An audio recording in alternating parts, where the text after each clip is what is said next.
बेटा राम, राम उठो राम। हाँ हाँ, आप कौन हो?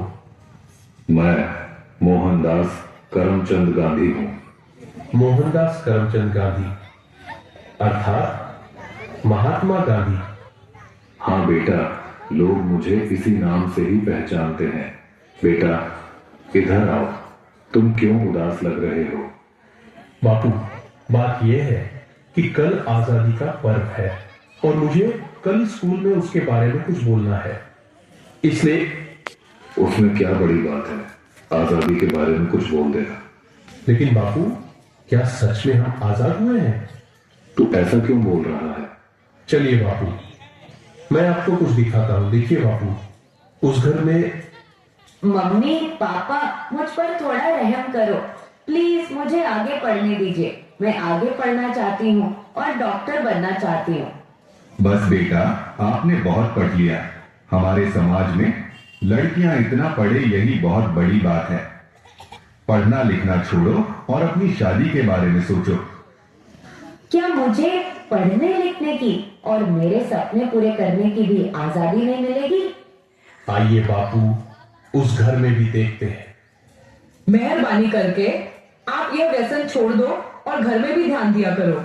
अब हमारे घर में खाने के लिए अनाज का दाना भी नहीं है। वह सब कुछ मुझे नहीं पता, बस मुझे पैसे दो। मेरा शरीर कांप रहा है और दिमाग काम नहीं कर रहा है। अब जल्दी पैसे दो, मुझे देर हो रही है। नहीं, यह पैसे मैं नहीं दूंगी। ये तो बच्चों की किताबें लेने के लिए रखे हैं। चुपचाप मुझे पैसे दो और यहां से हटो, मुझे जाने दो।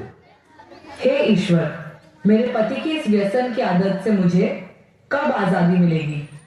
बापू, और आगे चलिए, मैं आपको एक रिश्वतखोर अधिकारी बताता हूँ। साहब, कई दिनों से मैं आपकी ऑफिस के चक्कर लगा रहा हूँ। अब तो मेहरबानी करके मेरा काम कर दीजिए। अरे भाई, कितनी बार बोलूं तुझे, तेरा काम बहुत कठिन है और बड़े साहब मना कर रहे हैं। तुझे जो समझाया है ऐसे करो ना भाई। लेकिन साहब, मेरे सभी कागज ठीक है और मैं अपना हक पाने का हकदार हूँ, तो मैं रिश्वत क्यों दूं? तब तो सत्यवादी हरिश्चंद्र बनकर तुम्हारी सब फाइलों को लेकर इधर उधर फिरते रहो, जाओ, तुम्हारा काम नहीं होगा। हे ईश्वर, हमारे जैसे ईमानदार लोगों को ऐसे रिश्वतखोर अधिकारियों से कब आजादी मिलेगी? चलो बापू आगे। अरे भैया, ठीक से तोल माफ किया करो। गेहूं और चावल तो मिले, पर दूसरी चीज कहां पर है? अरे भैया, आपको जल्दी आना चाहिए ना।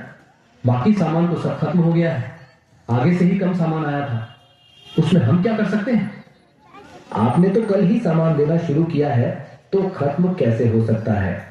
अरे यहां से निकलो भैया, और लोग भी लाइन में राह देख रहे हैं। आपको जो शिकायत है वह बड़े अधिकारी से जाकर करना। हे भगवान, हम गरीबों को ऐसे अनाज की तस्करी करने वाले लोगों से कब आजादी मिलेगी? देखा ना बापू आपने, क्या आपको लग रहा है कि सच में हमारा देश आजाद हुआ है? आज के समय में भी लड़कियों को पढ़ने की आजादी नहीं है। आज के समय में बहुत सारे लोग व्यसन के अधीन होकर अपने घर की जिम्मेदारी को भूल रहे हैं।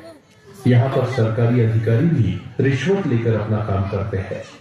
अनाज बेचने वाला भी अनाज की तस्करी करके गरीबों का अधिकार छीन रहे हैं। क्या हम सच में आजाद हुए हैं?